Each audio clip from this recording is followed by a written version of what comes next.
Welcome back to our series on prayer. We have today our final official episode on this season.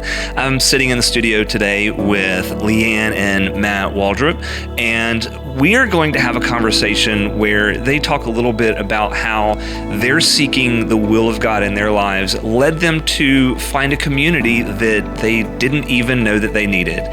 So join us as we have a fantastic conversation about God's will, prayer, and finding your place.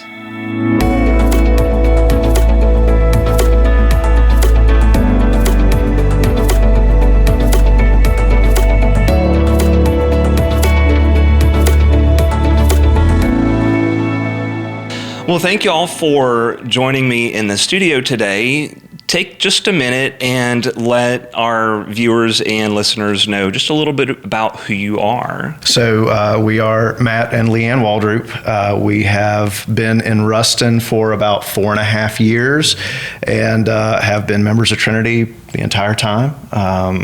We came and actually visited over the Martin Luther King Junior holiday in 2018 to decide whether or not we were going to move to Ruston, and we'll get into to that story a little bit later. But and so visited and just kind of hung back during the refuge service, and that was one of those things that really kind of got us convinced that this was going to be the place for us, and so we're just really thankful to be here. I'm originally from Western North Carolina. Leanne's originally from Shreveport. And we're just thankful to be a part of the Trinity family. And most importantly, we have Will, Yes. who's 8. And that's how most people know us, is Will's mom and dad. Exactly. Isn't that the plight of parents? And I love that. That's totally fine with me. Yeah. Being Will's dad is like the best title I can have. Well, very cool. So, LeAnn, you work for Louisiana Tech. I do. I work in the College of Business, and that's what actually brought us to Ruston. Okay. So I'm director of communications, and I love it. I love being around the college students. You definitely exude that collegiate energy. Well, thank you. So, I would imagine working in the college space takes a certain level of energy and excitement to... They keep me young and I like to think cool, but they'd probably disagree with that. That's okay. I've not been cool since, forever, so... Same. And Matt, I just can see from the shirt that you're wearing, you work for Centric Credit Union. I do, yes. Yeah, joined Centric in November of last year, and VP of Business Development, doing commercial loans, SBA loans, things like that, and just really thankful to be a part of an organization where kind of my personal beliefs and my personal worldview is I'm able to live that out every day. And working for a not-for-profit financial institution has really just been such a refreshing thing where I'm able to positively change people's lives, help them reach their goals, and ultimately just help people live better. So it's a great organization, and I'm just thankful to be a part of it. Yeah, fantastic. Well, we are obviously in the middle of a sermon series on prayer, and I actually believe y'all are the final official episode. I've teased that we're probably going to have some return guests here and there to record some more episodes. But as far as officially, this is the final one, so you guys get to bring up the rear. And I just have to say, I'm so honored to be asked to do this because the people that you've interviewed prior, Lindsay, Tila, Miss Carolyn, Ashley, and Jason, they have all played such a critical role in my, my development as a Christian over the last year and my prayer life. So when you asked us to do this, I was like, wow, I don't know that I can follow in their footsteps because they've been so just instrumental in my life over the last year. So I hope that I make them proud. Right. We definitely felt like we were in rarefied air, hanging out with and being associated with that same group of people because they really are. They've been prayer warriors for us. Prayer warriors, and we just owe them a debt of gratitude. Absolutely. Well, share a little bit about y'all's story and the reason that you got asked to sit here. Full disclosure and full transparency, I don't know any of their story. And I kind of know y'all in passing and in pleasantries and everything like that. But as far as the level of, I guess, familiarity, that's kind of where our paths have crossed. And so I'm really excited to hear y'all's story. And I don't know that our story is one that very many people know, because it is something personal. But I think that something I've learned over the last year is that if we don't share our testimonies, then almost, why did we go through that trial if we can't help other people through this? So I guess backing up a little bit, we met in DC. We both worked on Capitol Hill, and we kind of knew that wasn't where we wanted to raise a family. So we did that for a while, and we knew, okay, it's time to get out of here. We loved it, and sometimes we look back on it with rose-colored glasses, but it was just a time we were ready to start a family and everything. It's a great city to be young. Yes, absolutely. And we learned some very valuable lessons and made some wonderful connections. We were exposed to some things that probably would not have had the opportunity to be exposed to otherwise, and I think that informs kind of how we live our lives. But when it came time to start a family, we knew that the culture, we knew that the cost of living, all of those things were going to make having a family a very challenging thing. And we knew that there were other places that would probably be a little more conducive to that. And we knew we either wanted to be close to Matt's family or my family, just so we had that support system. So we ended up, Matt got a job in the district, working for the congressman he was working for. And so we had the opportunity to move to his hometown. We lived there for 6 years, yep, 6.5 years. 6 years. And I got a job at a college there, Young Harris College. I was the director of marketing there. And we had Will while we were living there. And, it was great. Like, don't get me wrong, but it was just one of those things that I wasn't sure this is where I wanted to spend the rest of my career. There was some strife going on in my job at the college at the time with presidential changeovers. That kind of stuff happens. And so we just started intentionally praying about, like, God, where do you want us? What do you want for our lives? Where can we serve others? Where can we make an impact?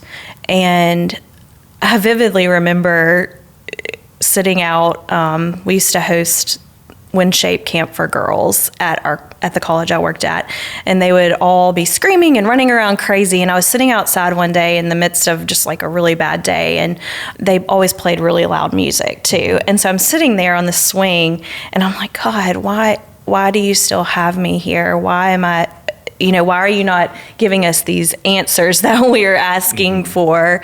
And this song came on. I think it's by someone named Hawk, but it's the Diamonds Out of.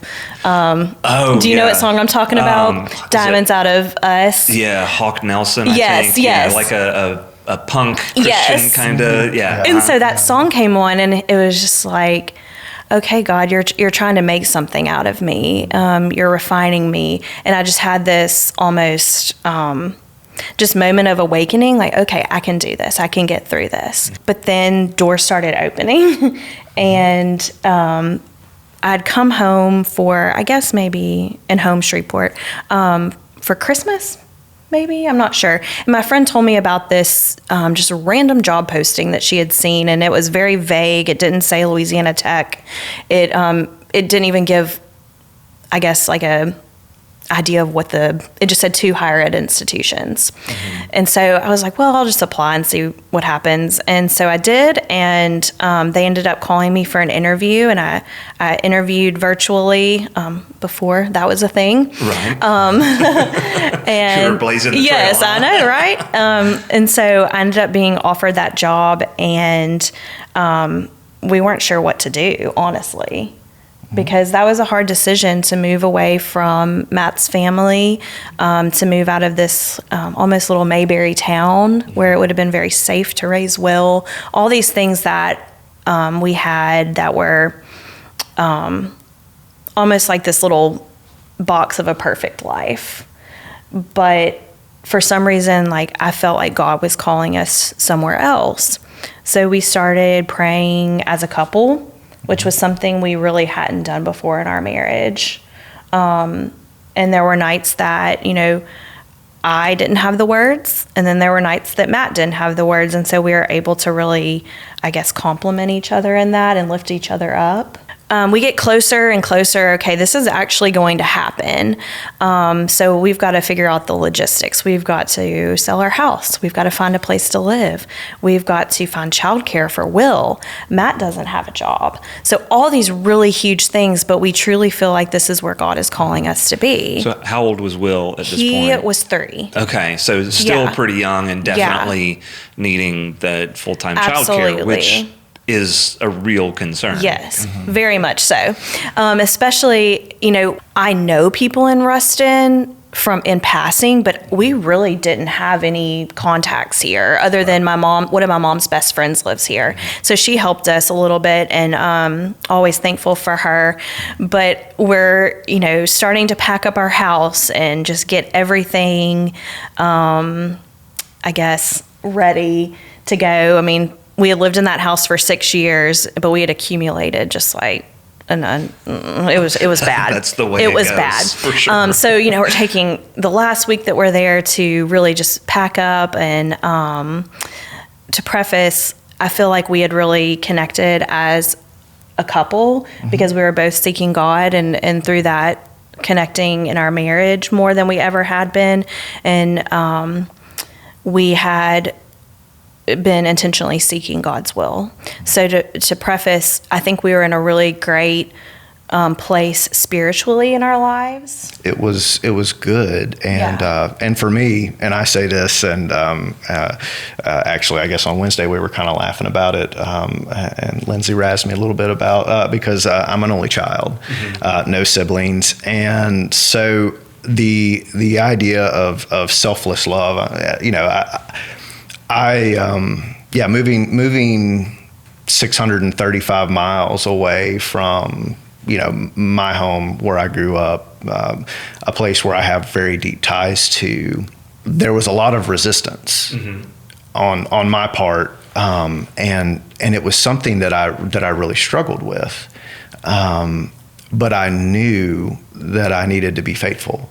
And I knew I needed to be faithful to God. I knew I needed to be faithful to my wife, and it was really one of those God hitting me over the head with this is an opportunity for you to exercise selfless love and to be sacrificial in what you're doing. And I don't know that I had done a very good job of demonstrating that, as I grew and as I matured, and so it was while it was scary,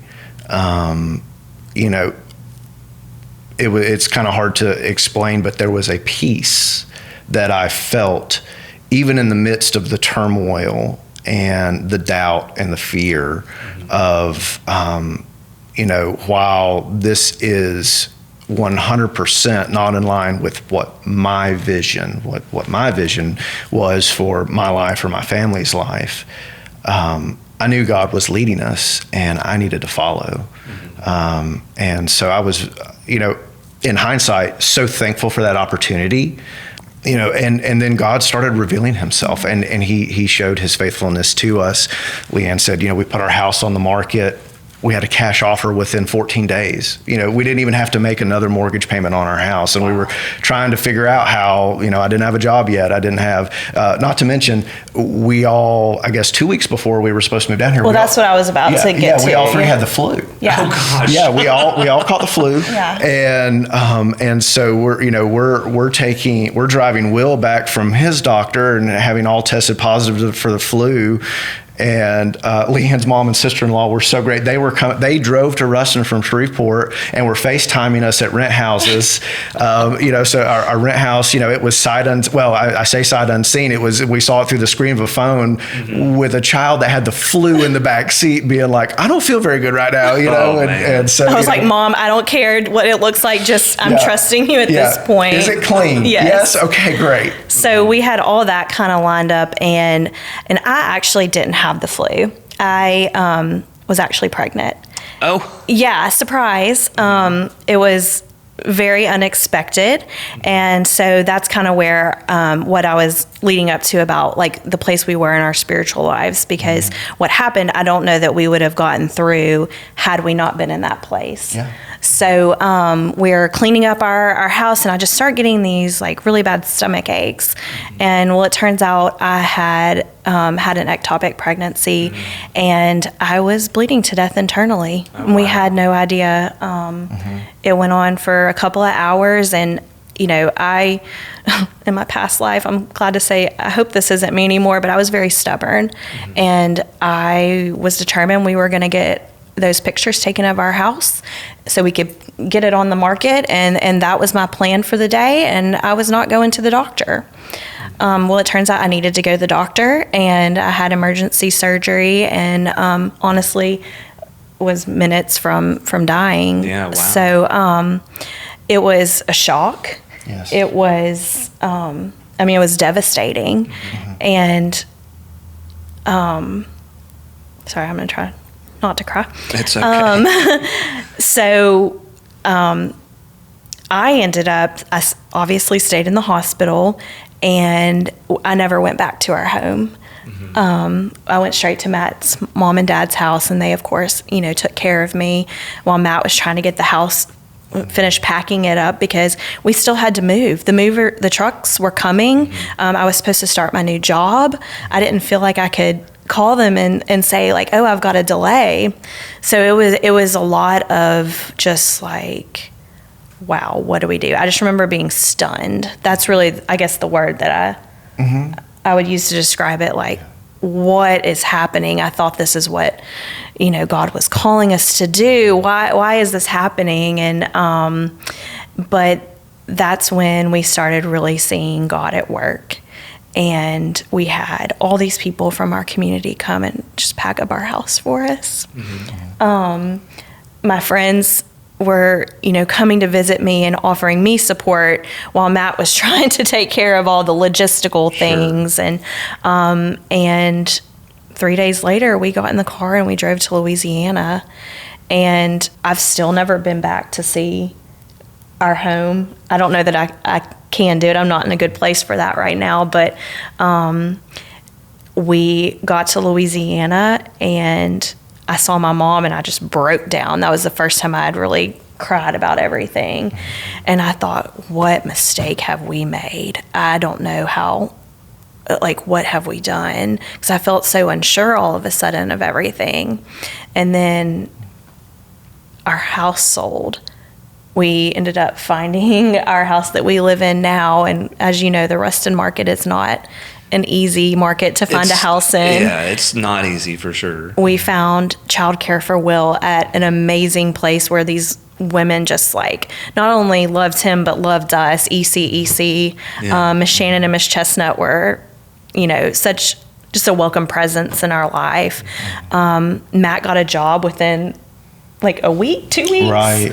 Well, and I was very thankful because at my previous employer, which was a community bank based here in North Louisiana, they were willing to fly me down for an interview. Of course, that was when we had the flu. Yeah. Will and I had the flu, and it was so. But things did just they started falling into place, and God just continually revealed His goodness to us. And, and again, there was God's faithfulness in us and allowing us to, as when we were praying before we moved down here, where the times that LeAnn didn't have the words I did and vice versa, when LeAnn felt so uncertain and so worried about did we make the right decision, was the same time that God was revealing to me, yes, y'all did. And it allowed me to focus more on the logistical side of making sure that we were able to do all of those things. And, just so thankful for that. And to be able, to do what I could to try to support her in that time and reassure her, because, it was just such a big thing. And so I was just so thankful for that.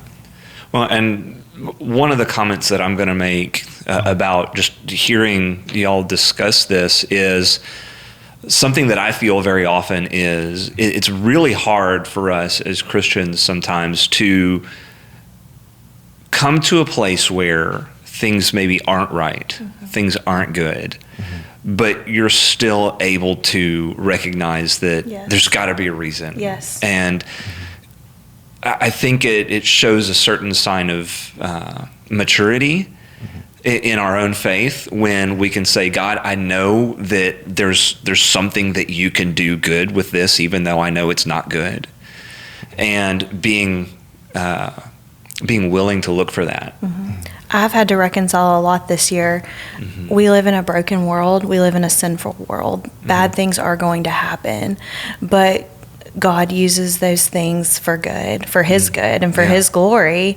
And, if we can look at it that way, then we're going to live a joy-filled life. One of my friends, while we were kind of going through this whole process of, okay, do we move, of really discernment, she's a UMC pastor in the North Georgia conference, and she was doing this women's conference for us. And she said, unsolicited, she knew what was going on, but not really. And she said, joy is found in seeking God's will and finding it. And that is something that has stuck in my head since then, because it's so true. Every time that I've really tried to seek God's will for my life, I've ended up feeling this joy that's unexplainable. And I think, even though we went through that whole trial and we saw God's faithfulness, I've still had my, valleys of doubt or of, I guess, where I didn't feel as close to God. And He had just shown us that huge, just gift of moving here and just, revealing Himself to us through that. But I think the pandemic really did a number on me. I'm not one, I don't like to stay at home. I like to be around people.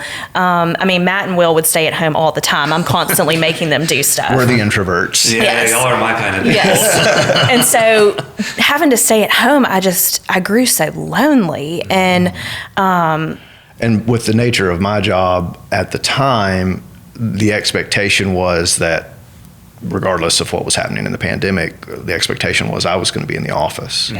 And so, Leanne was essentially working a full-time job remotely while also trying to be Will's kindergarten teacher. And his mom. And his mom.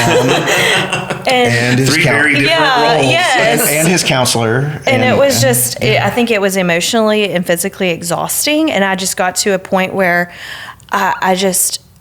it was like something stuck in me, and it was just like, I need a community. Like I'm truly desiring that again.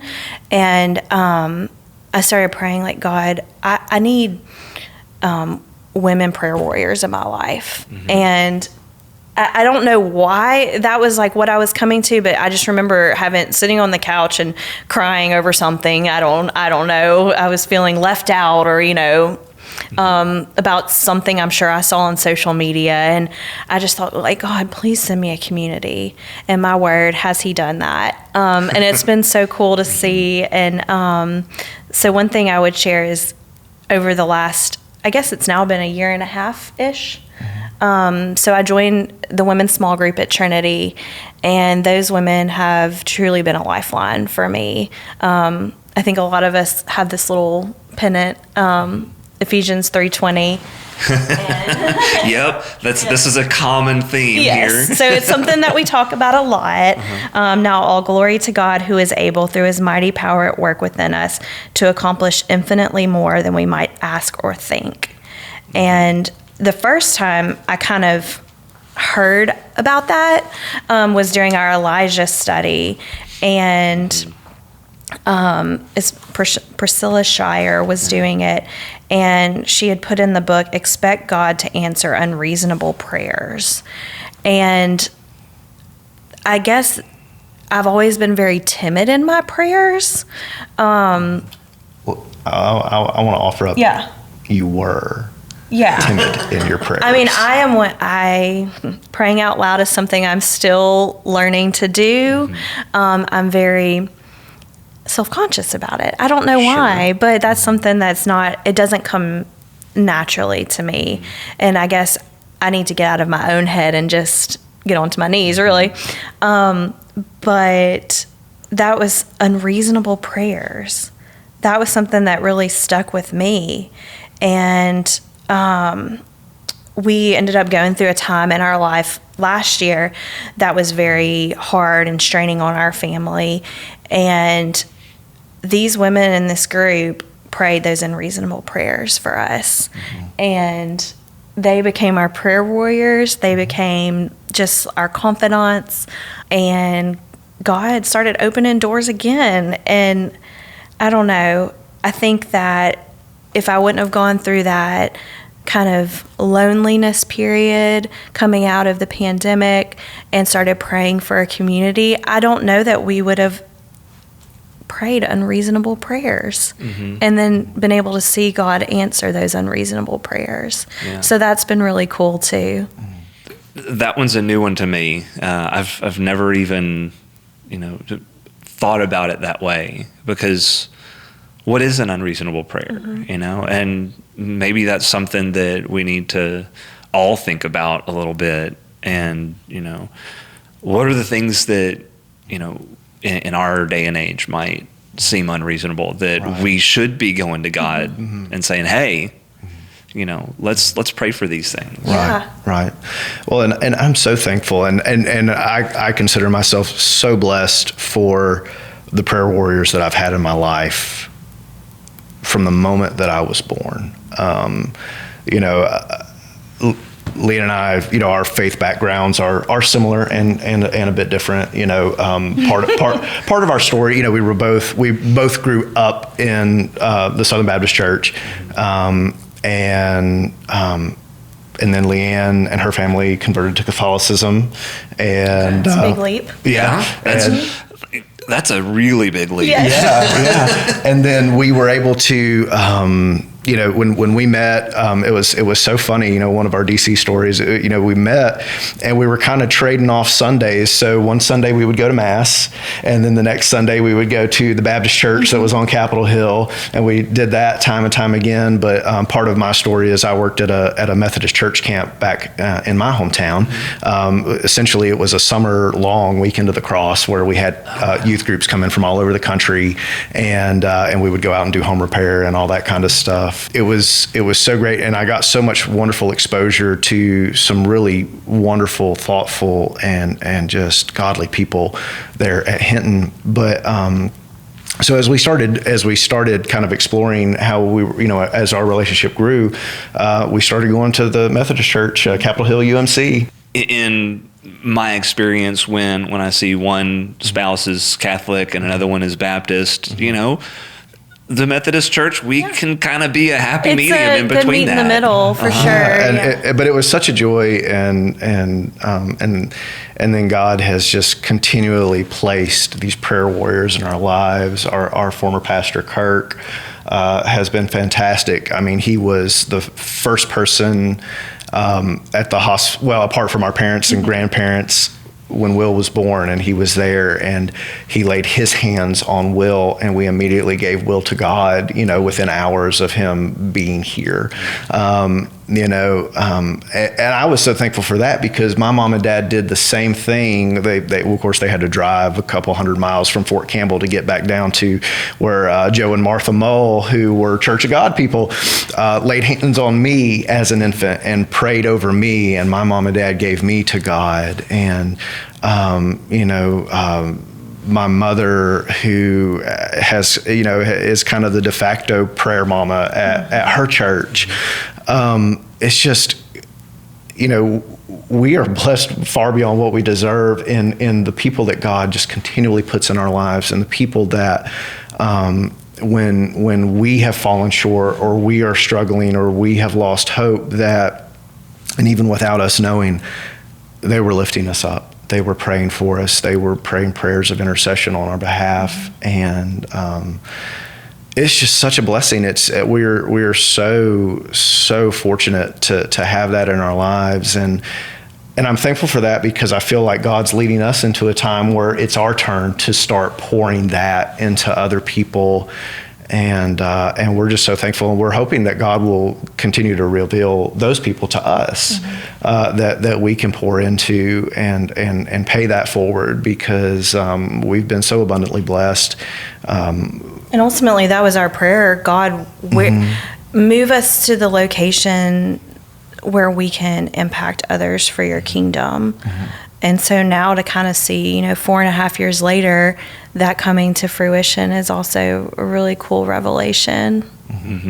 Well, that's your story is so powerful, and equally as powerful, in my opinion, is your attitude that you've expressed here, and just that willingness to look for where God is moving and to want to be where God is moving.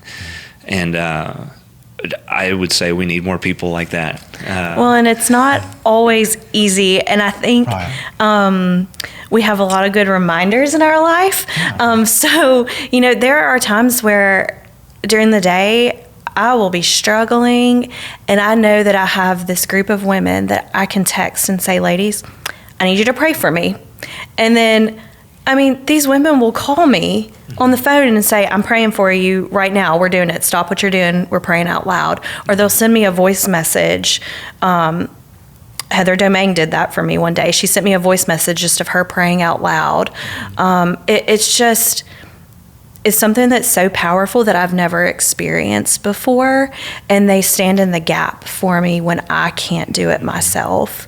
And I hope that I can do the same for other people. Well, I'm sure if we asked some of those other women in your group, they would say the same thing about you. And I think that's probably the beautiful thing about community, is that's what we're here for. Yeah, absolutely. We're here to be in community, or we're created to be in community with other people. As much of an introvert as I am, I wish I could just be alone sometimes. Well, and it's hard to put yourself out there and be vulnerable. And I guess whenever I was praying to God for a community, I was expecting, it just to happen like that. No, I had to actually put myself out there. And he kept saying to me, it was one of the times that I can clearly remember hearing God's voice, text Lindsay Hurd. And I'm like, I don't know Lindsay Hurd that well. I can't just text her out of the blue. And he kept telling me that. And I did. And it's been this amazing journey of just of my faith growing so much, partly due to my relationship with these women. And now it's become, our children are in relationship with each other. They're being mentored by these men and women that we're doing life with. And it's just become this really beautiful thing where they push me in my faith. I think they push Matt in his faith. And they help us ask for unreasonable things. Unreasonable things. Yeah. I like it a lot. Yeah. Well, what would y'all say? You've said so much already, so I almost hate asking like the question of the day, right? But for the people who might be struggling to find that perspective and to look at things in such a way that you're hoping, oh gosh, God, I don't even know where to look for you right now. How in your family life, what's something that you could say helped you kind of stay grounded in that? Something that I heard that really stuck out to me, it was really profound. I read it. It was in a book that I was reading from Adam Hamilton, who is Church of the Resurrection in Kansas City, and talked about, who does God send to do his work? And how does God answer prayer? And I'm very much paraphrasing, but what stuck with me is he sends people. He sends people into, who how did God answer the prayers for Leanne's desire for community? It was people. It was Lindsay. It was Stacy, and it was just and Charlotte and Carolyn. All these women that have come around you, and for me, it was. Richard and Tripp, and just so many folks that came alongside of us. And so I think for folks that are praying those prayers and they're wondering where that is going to come from, I would say look to your brothers and sisters, because that's who God is going to send to answer those prayers that you're praying right now. Well, I don't really know how I follow that, but for me, I know that there have been challenges in my prayer life, and there's been moments where, gosh, I can't do this today. I don't know what to say. And I would say in those moments, just let yourself kind of be. Just be with God. You don't really have to say anything, because He knows the desires of our heart. Prayer is about being in relationship with Him and in communion with Him, but let yourself be and just say, God, reveal yourself to me. And I think He does reveal Himself in small ways, but you have to be open to seeing those. Yeah. Little things like, Will had a tough week at camp this week. And on the way, I thought, okay, I'm going to put my prayer life into action and show him, let's pray out loud on the way to camp the next day. And we prayed for, bravery, for courage, that he makes friends, all these things that, were probably a little unreasonable given the day that he had before. And then he came home that day and he said, Mom, I had the best day. Like little things like that. I think looking for those God moments help you really find Him. I was fortunate enough to experience that yesterday when I picked him up, because he had made a friend, and I was rushing, and it was pandemonium, and get in there, and then his friend looks up at me and was like, "Hey, can you wait for my mom and dad to get here so you can meet them and get their phone number so we can play?" And but that was a specific prayer we had for Will, so it was cool for him to see. I guess God's faithfulness in action. Yeah. But, I don't think it's always the unreasonable prayers. We need to look for God in like the little everyday mundane things too. And I think when we do that, that helps us build our faithfulness in Him and just become closer. Mm-hmm. It helps us get to the point where we can pray those unreasonable prayers. Absolutely. And so it gives us that confidence going forward. Well, I want to thank y'all for taking time out of your morning today, because I have thoroughly enjoyed getting to hear y'all talk and just kind of be a part of this conversation. And we appreciate it. It's we all live busy lives, so it's no small asks. I realize that, to say, hey, can you take a couple hours on a Friday morning and come chat with me. So I do want to thank y'all for that, and maybe we'll make space for some more of this at some point in the future, because well, and we're thankful for the opportunity to come and visit and get to know you as well. And it's just Trinity's such a large community that it's difficult sometimes to make connections with everybody. And so we're thankful for the all the work that you put into this, because it allows all of us to experience community a little bit more. So thank you for that. You're absolutely welcome, and that's kind of that's why we do this. So it's the word of the day, I guess, is community. Yes, absolutely. So, yes. Last week it was consistency. This week it's community. There we go. And we'll go with that. Yes. Yeah. Well, at that, I guess I'm going to say that we're going to wrap up here. And for all of the viewers and listeners out there, if you're still watching, if you're still listening, make sure you subscribe, because it does help. If you like the video on YouTube, if that's where you're watching, that is an even bigger star in your crown.